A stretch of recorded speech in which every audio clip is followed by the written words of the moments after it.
ইউরেনিয়ামের বদলে dollar, Iran America দর কষাকষির পর্দার আড়ালে আসলে কি চলছে? যে দেশকে একসময় অশুভ অক্ষ বলে পৃথিবীর সামনে দাঁড় করানো হয়েছিল, আজ সেই দেশের সঙ্গে বসে হিসাবের খাতা মেলাচ্ছে ওয়াশিংটন। মিসাইল দিয়ে যা হয়নি সেটা এখন হচ্ছে ব্যাংক ট্রান্সফার রেফারেন্সে। কিন্তু প্রশ্ন হচ্ছে, এই আলোচনা কি আসলে শান্তির দিকে যাচ্ছে, নাকি এটা দুই পক্ষেরই ক্লান্তির ফসল? আর যে ইউরেনিয়াম নিয়ে পুরো দরদাম চলছে, সেটা আসলে কতটা বিপজ্জনক? আর এখান থেকে শুরু হচ্ছে আসল আলোচনা। গত 28 ফেব্রুয়ারি থেকে শুরু হওয়া মধ্যপ্রাচ্যের সর্বশেষ সংঘাত এপ্রিলের শুরু থেকে যুদ্ধবিরতির দিকে মোড় নিয়েছে।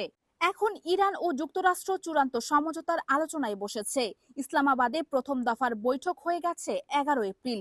নতুন রাউন্ডের প্রস্তুতি চলছে। মধ্যস্থতায় আছে পাকিস্তান, তুরস্ক এবং মিশর। এই আলোচনার কেন্দ্রে দুটো জিনিস, ইউরেনিয়াম এবং ডলার।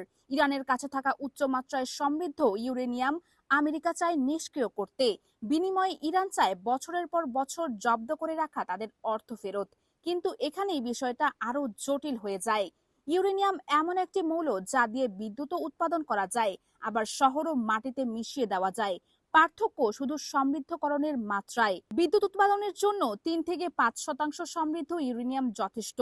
চিকিৎসা গবেষণার জন্য 20% লাগে। কিন্তু পারমাণবিক অস্ত্র তৈরিতে দরকার 90% বা তার বেশি। ইরানের হাতে এখন প্রায় 450 কেজি 60% সমৃদ্ধ ইউরেনিয়াম আছে বলে আন্তর্জাতিক পরমাণু শক্তি সংস্থার হিসাবে জানা যাচ্ছে।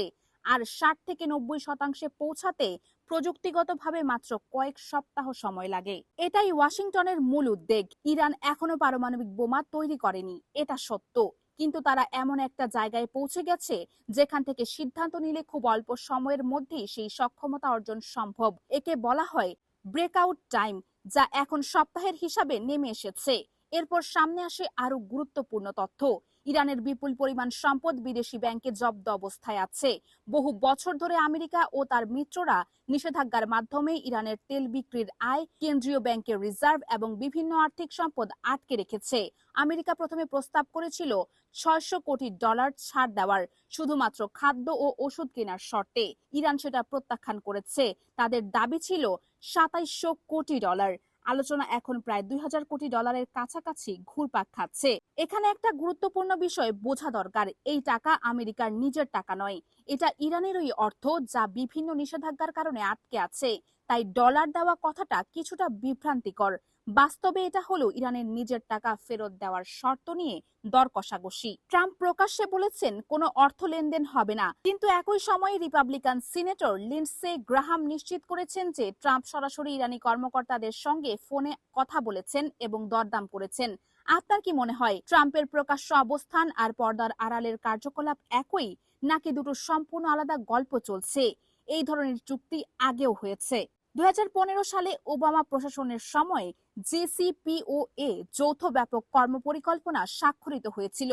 সেটাও ইরানের পারমাণবিক কর্মসূচি সীমিত করার চুক্তি ছিল, বিনিময়ে নিষেধাজ্ঞা শিথিল করা হয়েছিল। কিন্তু 2018 সালে ট্রাম্প নিজেই সেই চুক্তি থেকে একতরফাভাবে বেরিয়ে আসেন, ইরানের উপর সর্বোচ্চ চাপ নীতি প্রয়োগ করেন।